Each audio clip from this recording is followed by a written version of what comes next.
Hello, and welcome to the Creative Writing Life podcast, where we talk with writers from all mediums and genres about themselves, their work, and advice they have for writers. I'm your host, Paul Zeidman, and my guest today is JD Barker. We're going to be talking to him about his new book, The First Scarlet Door. JD, welcome to the Creative Writing Life podcast.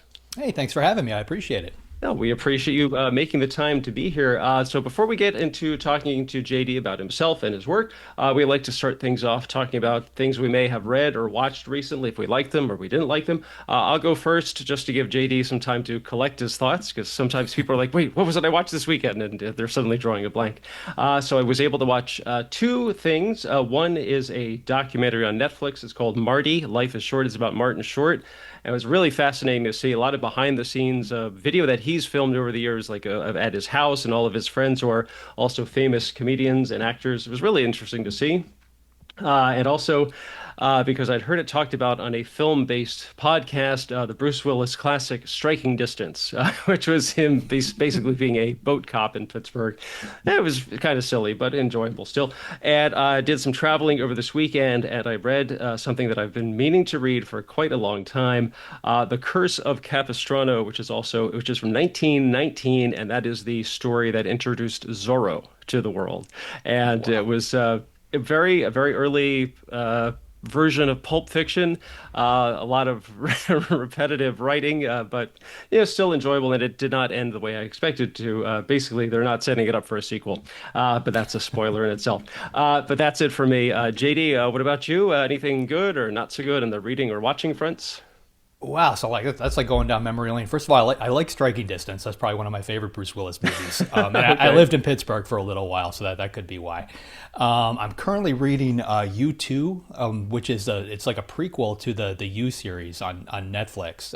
So if you're familiar at all with those books, they're fantastic, and I love the writer's style because she writes it in first person, but she's talking to basically the main character's girlfriend. So it's like first person and a sort of second person. It's just a very unique style, and she really gets into this character's head.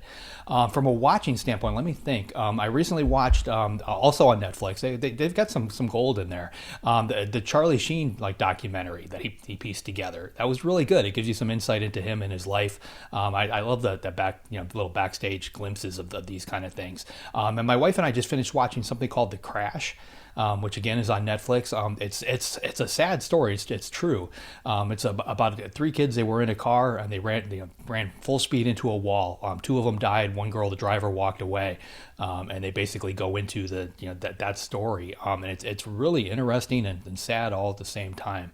But it's I think it's compelling because like you can't make this stuff up from a fiction standpoint. It's a very simple premise. Like if I were to write a book about that, I don't know that I could carry it for 400 pages. But as a documentary, getting just little glimpses of these characters' lives. I call them characters because it's almost how I see them. I mean, they're real people. But in today's world, everybody is online. So even the people that died in this story, they've got social media presences, they've got videos out there. You've got a way of bringing them back for this sort of thing. So it's interesting times when it comes to filmmaking and documentaries. Wow, I'd heard of the Charlie Sheen one, but I think I've seen The Crash, like maybe suggested, like we think you might like, The Yeah. Crash on the Netflix page, but I just kind of skimmed right over it. But it sounds fascinating. Okay, so JD, let's talk a little bit about you. I mean, I was looking in the also by JD Barker page and the First Scarlet Door. There's like 20 books here. It's like it's and that's probably to me it sounds like just a tip of the iceberg type of thing. So let's talk about like how did you get your start? Were you like always a writer? Were you a voracious reader as a child? Does writing something you said, you know what, I like this story. I'm going to try to write something like it, or hey, I've got an idea for a story. I'm just going to sit down and start writing it. Kind of all of the above. So I grew up without a TV in the house, and this was the '70s, so that's not saying much. There were only like three things to watch anyway. But we used to hit the library all the time. So I was reading at a very early age. I started reading around 3. By the time I got into kindergarten, I went through all the Hardy Boys and Nancy Drew mysteries and moved on to all the classics. I think I read the Zorro book that you're talking about because it sounds very familiar, and I can see the ending up here in my head, but it would have been a long time ago that I read it.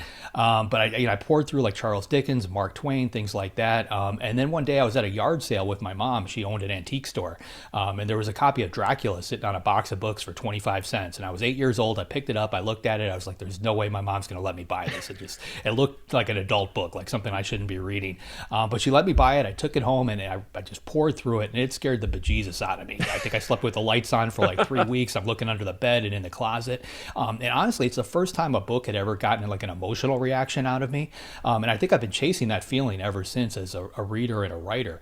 But my mom, I was constantly writing stuff. I had a sister who was 15 months younger than me, so I would make up little stories. I would staple them. I created a library in my room, and she'd check them out. I charge her late fees, so like this goes way back. And my mom encouraged it, but she always said, like writing is a fantastic hobby, but you can't make a living at it. You have to get a real job. And I believe mom and dad, so I finished up school. I went off to college. I got a couple of degrees, and I ended up working in finance. But while I was doing all that, I used to come home and I would write at night. And I basically stumbled into a side hustle working as a book doctor and a ghostwriter. I would work with other authors, other agents, editors, basically take other people's books and fine tune them and get them ready for publication. And it was a crash course for me because I would have or editors would contact me. They'd hire me to work on somebody's book. And if you've ever published a novel, when you get a phone call from your editor, if there's something they don't like, they usually sugarcoat things. They'll tell you 3 things they love about the book, then they'll tell you the one thing they actually need you to fix. Then they finish up that call with like 5 other things they love about the book. When you come in as a hired gun to just fix a book, they don't sugarcoat anything. They would tell me straight off the bat, this guy can't write dialogue to save his life, too much exposition going on, too much this, too much that. But I basically did that behind the scenes for 23 years while I was moving up in the finance world. And over that time frame, I had 6 different books that hit the New York Times list that I had essentially written as a ghostwriter. But they came out with other people's names on the cover, which gets old after a while. So when number 6 hit up, my wife pulled me aside, and at this point I was the chief compliance officer for an investment banking firm in South Florida. Financially, I was doing really well, but I hated the job. But we had the trappings of that particular job because I had a good salary, which meant we had a big house, we had cars, we had a boat, and our monthly lifestyle was, I think we paid somewhere between $12,000 and $15,000 just to support, everything, just the bills, the mortgage, all that stuff. So I couldn't just walk away from the job. We were trapped. So my wife came up with this crazy plan. We sold everything that we owned. We bought a tiny little duplex in Pittsburgh for cash. We rented out one side to some tenants, and we moved into the other side and got to the point where I could live off of savings long enough to write that first book. That was 11 years ago. Somebody once told me you've got a lifetime to write the first book and you've got 6 months to write the next one. And that is so very true because once you step on that roller coaster, it just doesn't stop. Like you just brought up the books at the front of that title you have there. Last year I did a book release party here in New Hampshire, and I had to write a little a speech before I walked out there and talked to everybody, and I thought I had 12 books out there, and then I looked at my Wikipedia page and realized I had 19. It goes by so quick, but it is a fun ride. Wow, that is quite a story. Especially, it must have been really. I don't want to say, I guess, putting a lot of pressure on yourself, but also the confidence that you were felt ready to take it on, to step away from that South Florida extravagant lifestyle, and as almost wiping the slate clean and starting again, and moving to somewhere totally new and different, and just saying, okay, it's all about the writing now. I mean, I guess in the beginning you're thinking, okay, I've really got to make this happen. But I'm guessing that the more you got into the writing, the more, I guess, confident you were feeling about it. Yeah, and it's a very scary thing. I mean, I was 44 years old when I wrote that first book. So, the middle of your life to just kind of burn everything down to the ground, which is essentially what we did, and start over. But I felt like I needed my feet to the coals in order to really get it done. That's what it took for me. And in talking to other authors, like Stephen King worked some terrible jobs, before he started getting published. And he did that on purpose because he didn't want to get caught in that particular comfort zone. So he worked jobs that he didn't like, that he hated, to kind of keep spurring on the writing thing. And I've talked to a lot of other authors that have kind of done the same thing. For me personally, I wrote a lot of memoirs. Books for other people. I wrote some for sports figures, for politicians. And I think that's what really taught me how to create character, because I would sit down with like a female politician. I'd interview her for 2 or 3 days straight, get all these stories out of her. Then I'd have to get the stories that she doesn't want to tell, because that's what we really want in the book.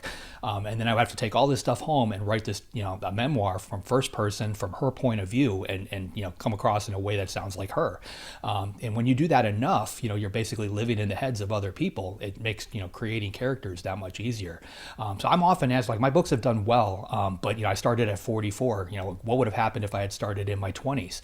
I honestly think that the books wouldn't have hit as well as they did. Like, I needed that learning curve. I needed those 20 years of just really, grinding it out to really understand the process and really learn how to tell a story. Yeah, I was going to say one of the things I really noticed about reading the first Scarlet Door is that a lot of the characters have distinctive voices, even though a lot of the story is told in first person from a particular character's point of view. But a lot of the characters are memorable because they come across as really three-dimensional and fully fleshed out. And it sounds like talking to all these people that you're doing the memoirs about, researching them and kind of getting in a sense of who they are, that was able to influence how you develop characters in the fictional world. Yeah, I mean, to me, the characters have to be real people before I can start writing that first sentence. Like, as a writer, I think you should be able to take 5 of your characters, sit them down, ask them the same question, and you should get 5 different answers. If you don't, you've got some work to do. You haven't fully developed them. So when I create a character, I know everything about him. So my lead detective in the series that you're reading now, his name is Sam Porter. I could take him to Disney World. I could drop him at the entrance. I know what ride he's going to go on first. I know what he's going to eat for lunch. I know what his favorite song is. I know the name of his girlfriend in high school. Like, none of this stuff would ever make it into a book, but that's what I needed up in my head in order to create that particular voice. Because once you start doing that, when you know all these little things, their answers, the way they respond to things, that kind of stuff just starts to come to you.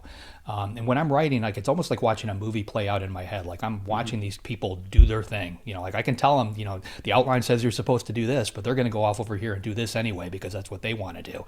And I've learned over time to follow the characters, let them tell me the story. Okay, that's great stuff. Let's talk about the first Scarlet Door. So I admit it says it's a 4MK thriller prequel. So to me it was like, okay, there are all these books that are already in existence, and this is setting things up to lead into that. So that's how I came into it. Well, in the world of screenwriting, it's like the elevator pitch. You get on an elevator. Steven Spielberg's there. You tell them your movie in 5 seconds. It's a little different for authors. You got the cocktail party pitch. Someone says, "Oh, JD, I heard you got this new book, The First Scarlet Door. Tell me what it's about." Well, a lot of people know The Fourth Monkey, which was my first book in this particular series. For the people that don't know it, I wanted to write a serial killer novel, but I didn't want to write the same one that I've seen over and over again. So at the very beginning of my book, my serial killer dies.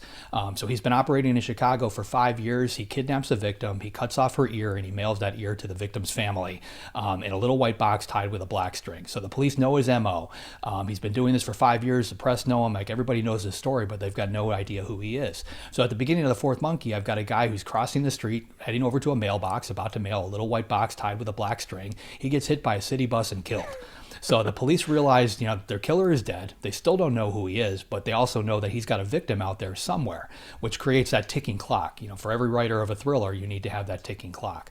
But I quickly, after writing those first couple chapters, realized I've got a problem. I need to keep my serial killer, present in the story, but, he's dead on the sidewalk. He just got hit by a bus. So in order to keep him in the story, the police find a diary on his body. It's basically entries of his back when he was 15 years old. So throughout the police procedural portion, the modern day story, I flash back to these diary entries, and we get to know who this killer was back when he was a kid. And I kept this up through the entire trilogy, so for 3 books. But we finish up the last book. It's called The Sixth Wicked Child, and I leave my serial killer at a particular place as a teenager. So he's still 15 years old. Fourth Monkey, he's 30 years old at the beginning, so I've got 15 years that I never accounted for. I figure this is perfectly fine because I wrapped up the trilogy, everything seemed okay, but the book itself, like that series, is just done really well. We haven't put any money behind it from a marketing standpoint for years, but it's still hitting bestseller lists. It's still coming out in new countries. It just got optioned for the 4th time. Sylvester Stallone's company just picked it up to make the streaming series. So it's constantly out there, and every time I sit down to sign books for fans, they put those books in front of me, and they want to know what happened to that serial killer. They want to know how he turned in, from this 15-year-old kid to, this person that he became later. So when COVID hit, I just decided I'm going to try something different. I kind of locked my door and I wrote 3 prequels. And I didn't tell anybody I was doing it because I wasn't sure I could honestly pull it off. Because it's a very tricky thing. The trilogy is very, very twisty. And I knew I would have to take that story, completely flip it on its head again. And I would have to tell it in a way that's fresh. And if I couldn't, I didn't want it to be out there in the world. Like I felt like I needed to do it right or not at all. And the other tricky part I had to deal with is the books themselves. Like they've been out for a long time, so people are reading the original trilogy, and now I'm asking them to go back and read prequels. So some people are basically reading book 4, 5, and 6. They're all titled with numbers in them. And other people are coming into the series and they're going to start like you are with book 1. I needed this story to work both ways, but I wanted it to work in both ways in a way that kind of told you a different story depending on how you started it. If that makes any sense. So there were a lot of moving parts in this, but when I finished it up, I was very happy with where I think I got everything that I needed to be comfortable with it. I sent it off to my agent. I've got my own publishing imprint at Simon & Schuster, so I can kind of do what I want. I can publish what I want when I want. And my general thinking was, I haven't told anybody about these books. I'm going to just put them all out on the same day. Like I'm not going to market them. I'm not going to talk about them. I want to release 3 hardcovers on one day. So I called my agent and she's like, let me check with your other publishers. About a week later, she got back to me and said, you could do that here in the U.S. and domestically, but there's no way your foreign publishers are going to be able to keep up with something like that. So ultimately, we decided to release them with a 6-month waiting period in between. But there were a lot of moving parts in this whole thing. Okay, yeah, I was going to say, one of the things I was wondering is that can someone just like start with this one? I mean, there's no like specific way. Okay, you have to read 4, 5, and 6, and then jump back to 1, or is it, can you start here and then read, I guess, the next 2, like read the 3 books and the prequels, and then move on to the I don't know, the original series. Yeah, I mean, that's I need to make sure that worked either way because people might pick it up at any point. So that was probably the hardest part about it. But like if you were to read them, as they were published, so book 4, 5, and 6, and now go back and read 1, 2, and 3, you're going to get a full story, but you're going to get a very different story than you would if you were to read 1, 2, 3, 4, 5, 6, because the reveals hit different in different places. So I kind of like that aspect of it. The only comparison I could think of in real life to this is Star Wars. Right. Star Wars came out with 4, 5, and 6, and then they went back and did 1, 2, and 3. And like my daughter is 8 years old, so we're watching Star Wars stuff for the first time. I watched them in order, 1, 2, 3, 4, 5, 6 with her, and it made perfect sense to her. For me as an adult who went to the theater and actually saw 4, 5, 6, and then went back and saw 1, 2, 3, it hits a little bit different. But I think that's part of the fun, and I think we're gonna see it in the online chatter as people start reading these books too. Yeah, I was going to say that without getting too spoilery, are there storylines set up in the first Scarlet Door that pay off, excuse me, in like future books or in the original trilogy, and also that for fans who have read the original books and then started reading the prequels, are there like Easter eggs in the prequels, like, oh, okay, I remember that from book number 2 or the book 5. It's trying to keep track of these. That's the thing though. There is, and they all hit differently depending on where you start, because you've got different pieces of information as you get into it. Something that you think if you read the original books, you think this is carved in stone, and in these first books, I'm basically telling you, no, that's actually not what happened. That's one of the cool things as a writer that you can do, particularly when you tell a story in first person from a character's point of view. That's their point of view. So you take a step back and you tell that story through somebody else's lens, and it could be a very different story. I was going to say, and speaking of point of view, I thought it was really interesting that a lot of the chapters, especially the ones of our protagonist Anson, they're written in first person there, and there's only a handful that are written in third person. Now, it sounds like, I guess, based on the whole diary concept from your first set of books, that kind of factors into this one. I mean, why that approach for this story, or did you think this is the approach that works best for this story? Well, I wanted to mimic what I did with the diary entries, so that meant I had to do first person. I read a lot of books with James Patterson, so I've constantly got his ear, and I'm always picking his brain on what works and what doesn't work.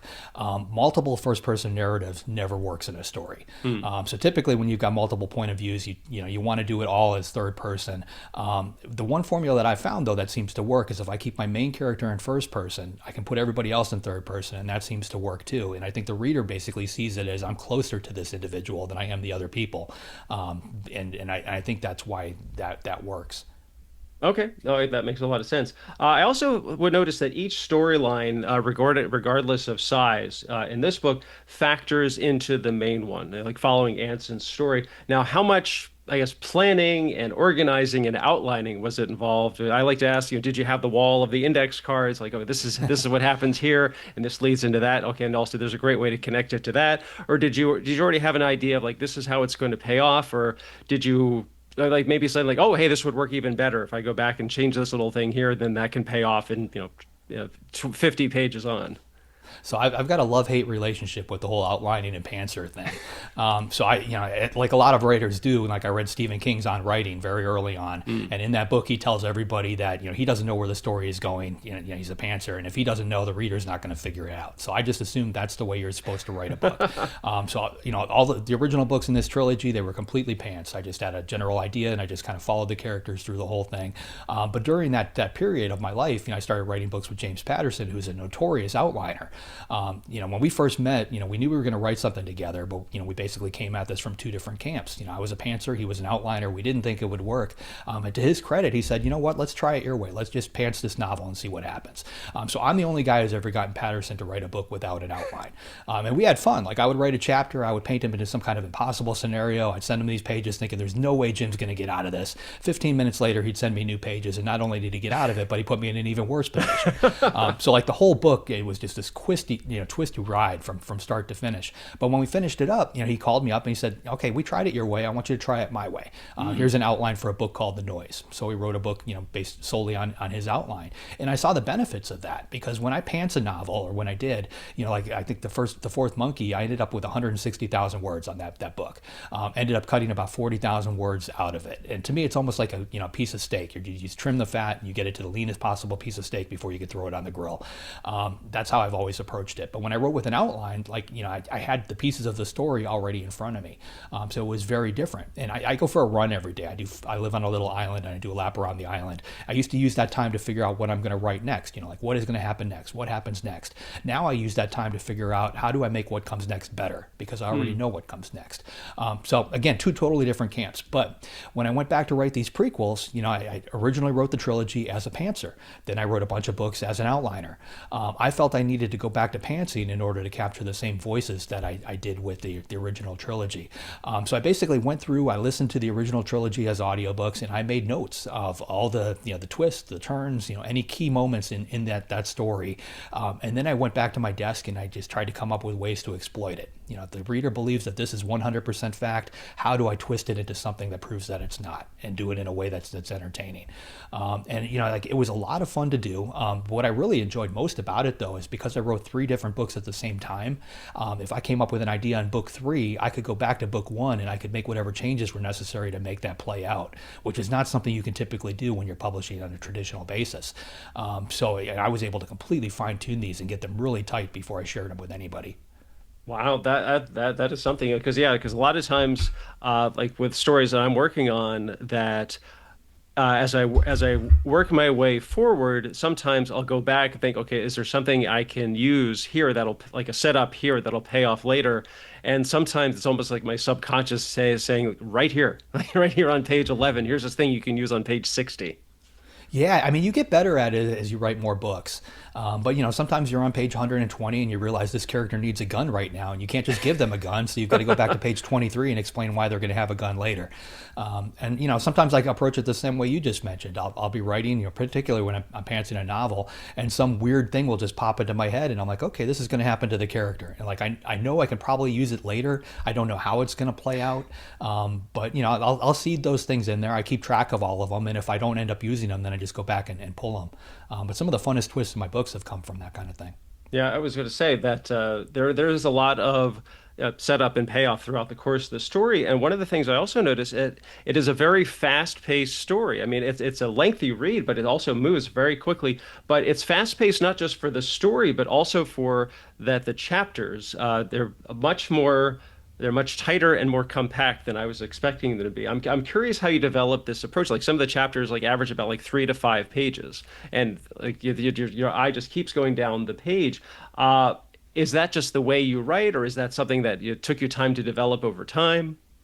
I think it's a little bit of both. I mean, I've always written that way, but writing with James Patterson, like if I don't do that, he will call up and tell me everything I'm doing wrong, and he will explain why it's wrong and what I need to do to fix it.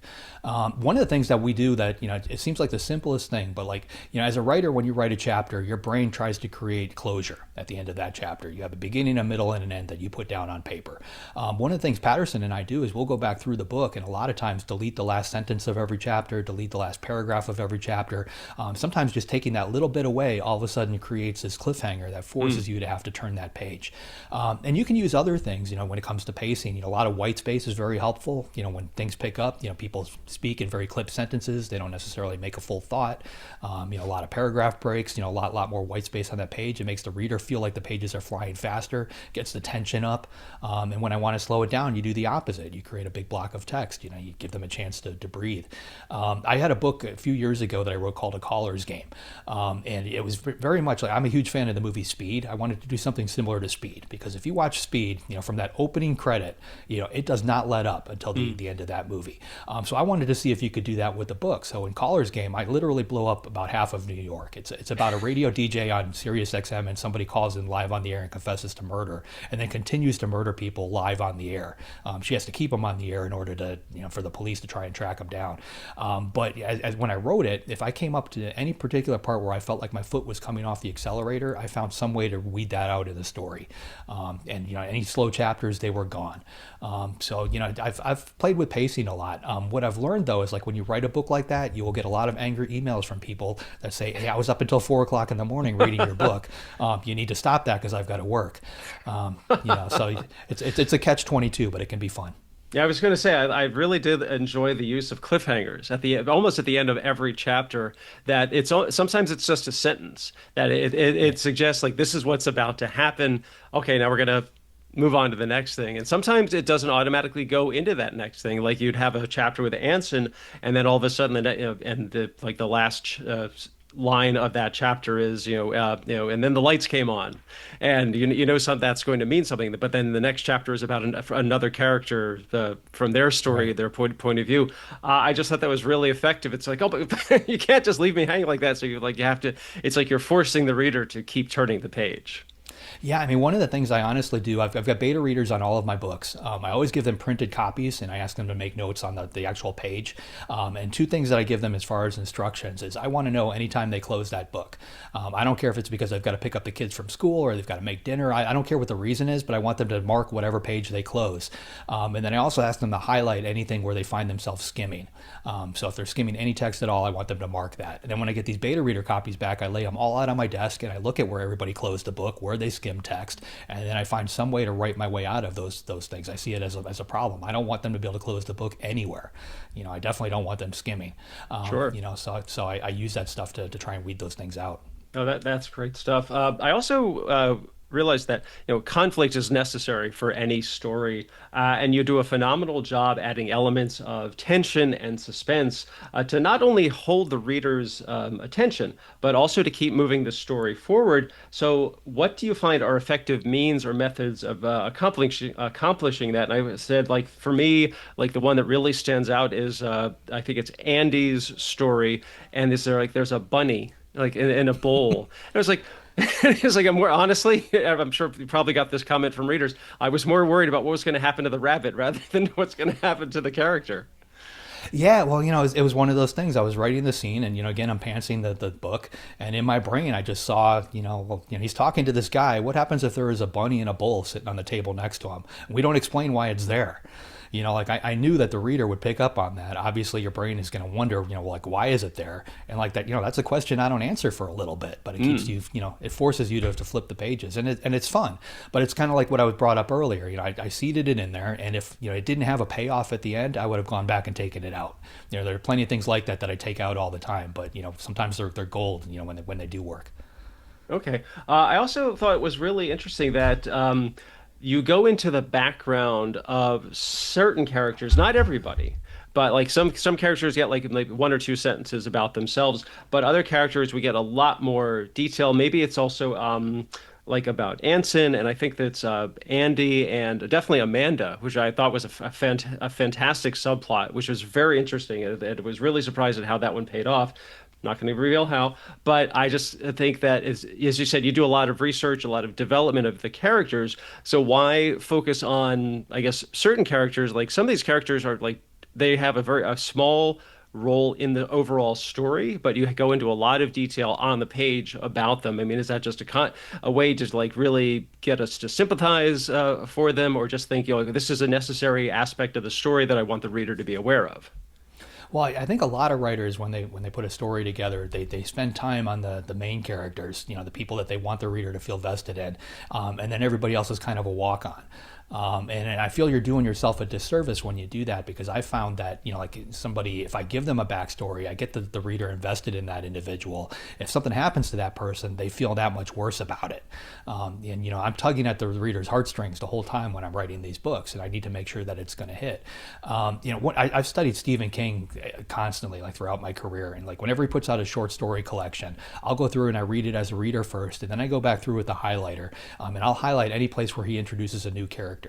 Because he is phenomenal at it. He can create a fully fledged person in 2 or 3 sentences and then move on, and you know exactly who it is you're dealing with. So I have studied that tremendously, trying to figure out what works and what doesn't work. And I encourage other writers to try to do the same. I mean, he's fantastic at it.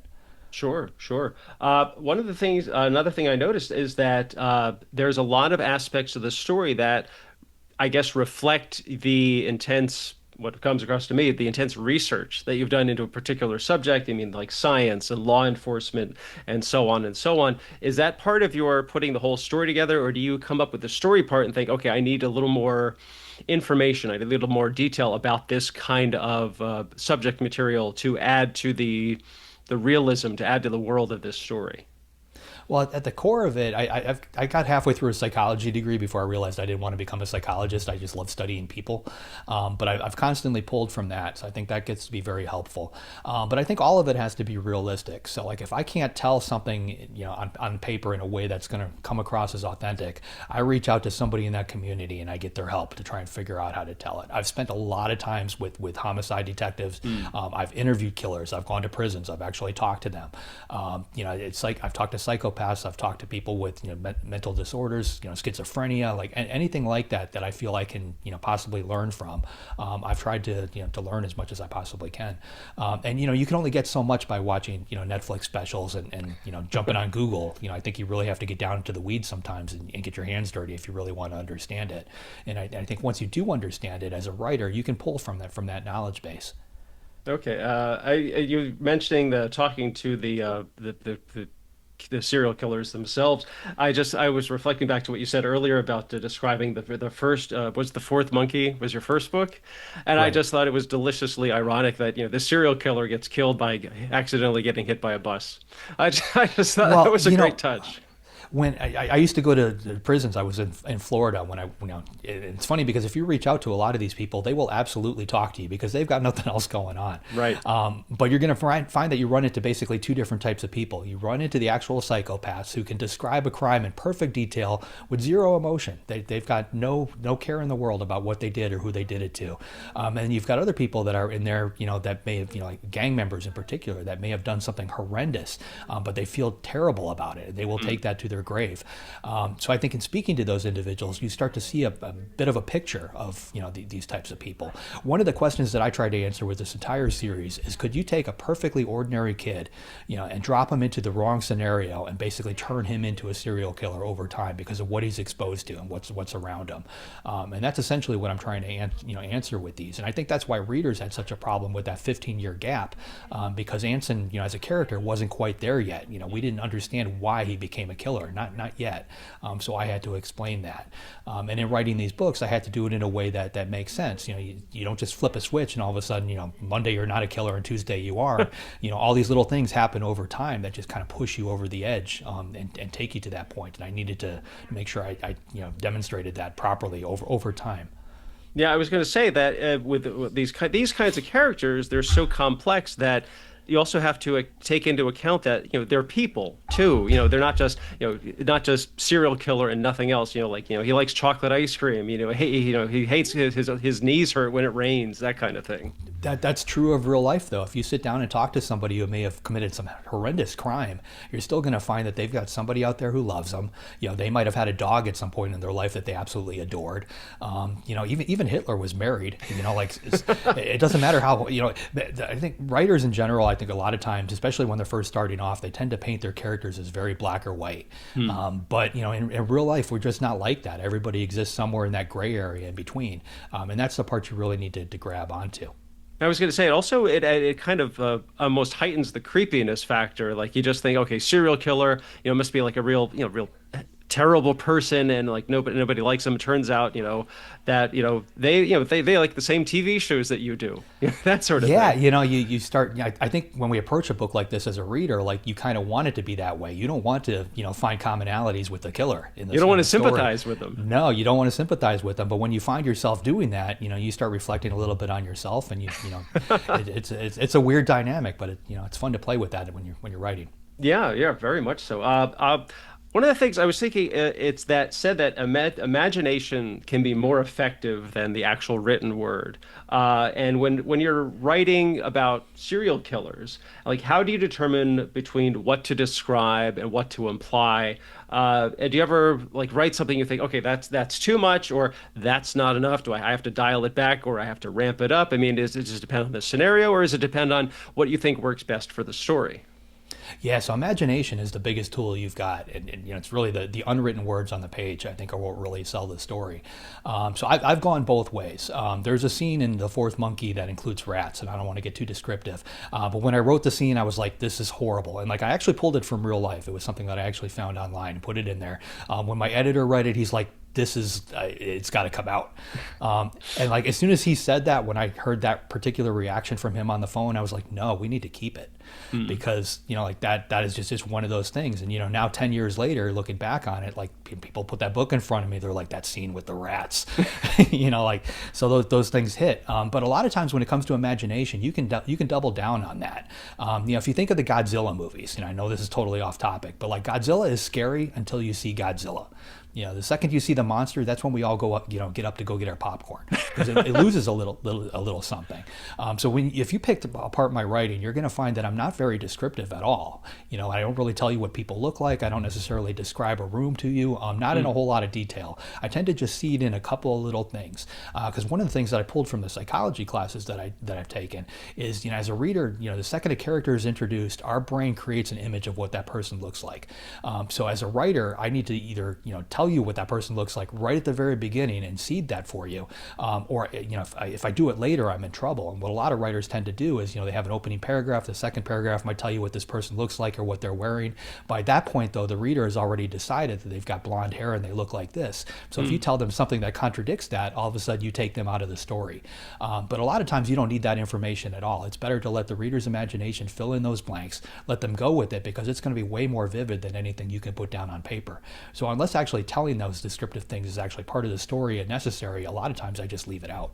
Yeah, I was going to say, while I was reading it, I also was thinking, I think it's a quote from Alfred Hitchcock, who said, like, for especially for suspense, that if you have two people sitting at a table and there's a bomb under the table and they're just having a conversation and the timer on the bomb is ticking down, we are more focused on what's going to happen when the bomb explodes, and because that heightens the tension and the suspense. But if you show two people at a table, we don't know what's under the table, and they're just talking, all of a sudden the bomb goes off. That's surprise, but we weren't expecting it. But it kind of ramps up the tension when we know something is about to happen. And it sounds like that's a lot of what I got while reading the first Scarlet Door, is that you have a lot of these things that are taking place, but we know it's leading up to something, but we don't know what.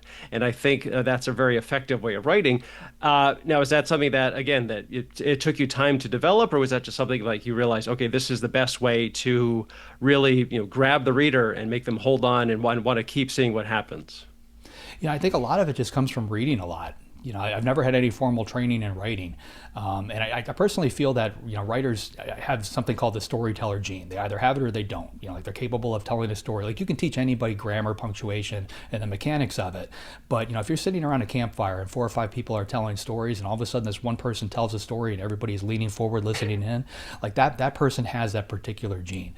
So for better or worse, I have that particular gene. I can tell a story. But I think it comes from all the reading that I've done. Like if you take any one of my books, you can drop them into a 3-act structure. I've never studied 3-act structure, but I've read so many books that structure is ingrained in my head. So when I'm writing, it's almost like being on a road trip. If I miss something, it's almost like missing a turn. Like I could keep driving, I could probably find some way to get back there, but my brain is telling me, no, you need to put the car in reverse. You need to go back to this particular spot. This needs to happen, and then you can make the turn and move on. So I just intrinsically know a twist needs to happen here, something else needs to drop here, this needs to go. Like otherwise it just doesn't feel right. Yeah, I was going to say that's something I've asked a lot of writers about. That if you're working on something and you can tell inside that something's not clicking or it's not working for you, do you kind of like start backtracking? Okay, where did it not go wrong? But where can I go back to and make the appropriate changes so that it gets back on track to where I want it to go? And admittedly, sometimes it doesn't take the route that you were expecting, but you can still get to the same endpoint. Yeah, I find that happens a lot of times when writers are working off an outline, because they'll create this structure, they feel they've got the whole story down on paper, and then when they go to write it, they feel that outline is carved in stone. They've got to follow it step by step. But you start getting into that, the characters, the actual motivation, putting these scenes down on paper, and the story starts to take on a life of its own. One of the things that I've learned working with Patterson is that outline is never carved in stone. So if you come up with some crazy idea that you need to implement, you not only write it, but then you go back through the outline and you adjust the outline for that new crazy scenario. And as long as you keep your outline dynamic, you can keep using the outline for the rest of the book. What typically happens with most writers is, they write this great outline, they start writing, they get to like chapter 3, chapter 4, they come up with something that takes it off over here, then the outline gets tossed off to the side, and they just kind of keep going. Which you can do. I mean, it works, but that's how you end up with the 40,000 words on your cutting room floor when you're all done. But if you go back and you just make changes to your outline, it's so much easier to just adjust that and figure out how it's going to play out for the rest of the story before you move on. Once you get familiar with that process, it's 1,000 times easier to write a book. Or if you feel like you need to really stick to the outline, and you get to a certain point, you realize you got to the end of the outline, but you're much shorter results than you were expecting. Like, oh yeah, I need another 10 chapters of this book. Yeah, I've seen that happen quite a bit too. You finish up a novel and it's 40,000 words. That's not a novel. You got to figure out how to fill in those blanks. But outlining again, like I find that when I do that, I hit almost 80 to 90,000 words every time because I know exactly how many words I typically put in a chapter. You can do the math and you can kind of figure out where you're at. So it helps keep the framework together. Okay. You did say so. All 3 books in the prequel, those are out, released now? No, they ultimately we decided the one you're holding is coming out in September Okay, 22nd. First Scarlet Door coming out in September. Yep, the next one is going to come out in March, and then the next one after that is going to be the following September. So six months between them all to give the foreign publishers time to keep up. Okay, well, usually I ask like what the feedback has been for the series, but since the first book isn't even out yet, okay, we can at least get from your beta readers. I mean, I'm sure they had some great comments and/or suggestions, or just overall reactions from them. We are keeping this one very tight to the vest. So you can't really see it, but I've got 500 copies of it sitting here behind me, getting ready for my assistant to start stuffing into boxes, all going out to influencers. We're not putting this one out on NetGalley, which is something we typically do. So we're not giving a whole lot of people a chance to see it ahead of time. We want everybody to kind of experience it all at once, because for people that have read 4, 5, and 6 and are now going back, there's certain spoilers in there, and we don't want them sneaking out. Dan Brown lives down the street from me, and I don't know if you follow what he's got going on, but he's doing okay. He just had a book called The Secret of Secrets that came out.